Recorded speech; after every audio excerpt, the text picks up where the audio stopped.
Gibran itu seperti kurang paham bahwa debat capres dan cawapres itu berbicara tentang kebijakan, yang di atasnya itu adalah paradigma dan di atasnya lagi adalah filosofi. Semua yang ditanyakan dan dijawab oleh Gibran kepada Caimin dan Profesor Mahfud di debat cawapres kemarin adalah tugas dari pejabat eselon 3 atau eselon 4 di kementerian atau lembaga. Lebih ngetes lawan, bukan tugas mengemban kebijakan polisi bernegara. Apakah ini akibat dangkalnya pemahaman Gibran tentang kebijakan, paradigma, dan filsafat bernegara, atau strategi tim pemenangan karena menganggap rakyat itu perlunya hanya hiburan, aksi teatrikal di debat cawapres? Kita tidak tahu. Namun secara akademis kali ini kita akan bahas debat cawapres dengan tema pembangunan berkelanjutan, sumber daya alam, lingkungan hidup, energi, pangan, agraria, masyarakat adat, dan desa. Ada beberapa catatan penting yang perlu dipahami, yaitu Caimin dan Pak Mahfud berusaha serius membahas tema debat dalam tingkat policy debate, sementara Gibran terlihat belum cukup ngerti dan tidak memiliki kapasitas yang cukup untuk debat di tingkat kebijakan. Misalnya ketika Gibran menyinggung soal istilah LPF, lithium ferrofosfat, tidak jelas pertanyaan Gibran dalam konteks persoalan atau solusi yang dibutuhkan pada level kebijakan nasional atau apa. Begitu pula pada isu greenflation yang ditanyakan pada Pak Mahfud. Apa yang ditunjukkan itu adalah degradasi lingkungan dalam konteks ekonomi lingkungan atau konteksnya apa? Pak Mahfud kecewa dengan Gibran yang sangat recehan bertanyanya, tidak berkelas dalam berdiskusi tersebut.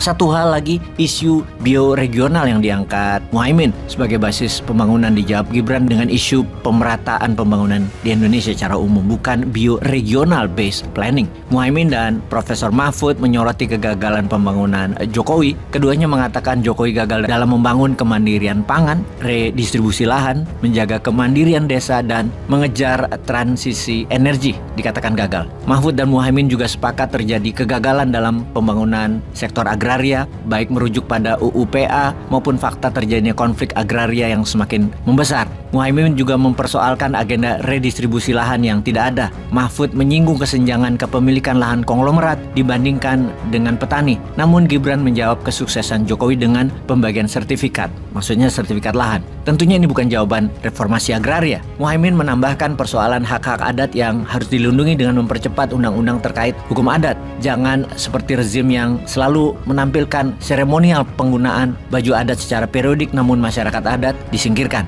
Mahfud dan Muhaimin setuju perusakan hutan atau deforestasi terjadi sangat buruk di era Jokowi. Sampai saat ini Pak Jokowi dianggap tidak melakukan upaya serius untuk mencegah deforestasi. Jumlah penggundulan hutan mencapai 12 juta hektar selama 10 tahun terakhir. Bahkan menurut Pak Mahfud, saat ini aktivis lingkungan itu ditangkap jika mengkritik pemerintah. Pak Mahfud juga menyoroti kegagalan Jokowi dalam kemandirian pangan. Hal itu bertentangan dengan janji Jokowi pada debat Capres 2014 bahwa tidak ada lagi impor pangan jika dia jadi presiden. Mahfud mengatakan justru Jokowi ingkar dan tidak sesuai janji karena impor terus menggunung. Beberapa data impor pangan tersebut disampaikan Mahfud dalam debat, yaitu masalah beras, kedelai, susu, daging sapi, dan lain sebagainya. Muhaimin melanjutkan dengan mengatakan bahwa swasembada pangan kita gagal, bahkan tanpa memasukkan isu krisis iklim. Sebab petani diabaikan. Sebaliknya korporasi besar diutamakan. Kegagalan pengadaan pupuk, harga, dan keterjangkauan merupakan fenomena nyata saat ini. Dalam hal konflik agraria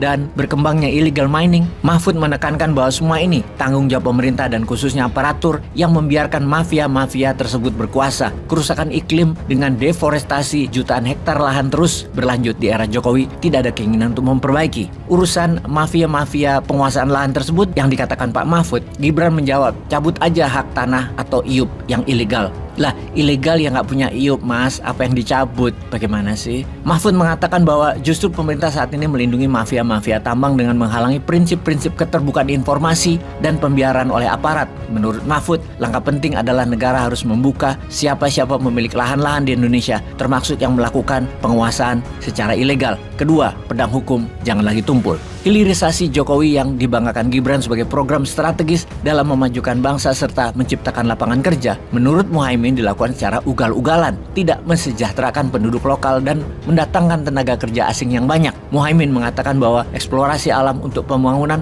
perlu, namun harus menghitung sisi ekologisnya. Terkait transisi ke arah energi terbarukan, Muhaimin justru mengatakan bahwa rezim Jokowi tidak serius. Target penurunan emisi karbon 2025 berkurang 23% jadi 17% dan pajak karbon ditunda. Muhaimin dan Mahfud menunjukkan berbagai kegagalan pemerintah yang harus diperbaiki atau yang masyarakat harus ketahui. Rakyat dalam debat kemarin terinformasi kegagalan pemerintah yang bertanggung jawab atas kehancuran lingkungan, berkembangnya mafia tanah dan tambang, rusaknya aparatur negara, deforestasi berkelanjutan, hilirisasi yang tidak menguntungkan, dan lain sebagainya. Jutaan rakyat yang mendengar pemaparan Mahfud dan Muhaimin menunjukkan adanya ketidakjelasan atau ketidaksinkronan antara fakta yang diketahui elit dengan tingkat kepuasan publik terhadap Jokowi dalam berbagai survei. Tentu saja, rakyat sekarang dapat mempertimbangkan mana yang lebih kredibel dan masuk akal.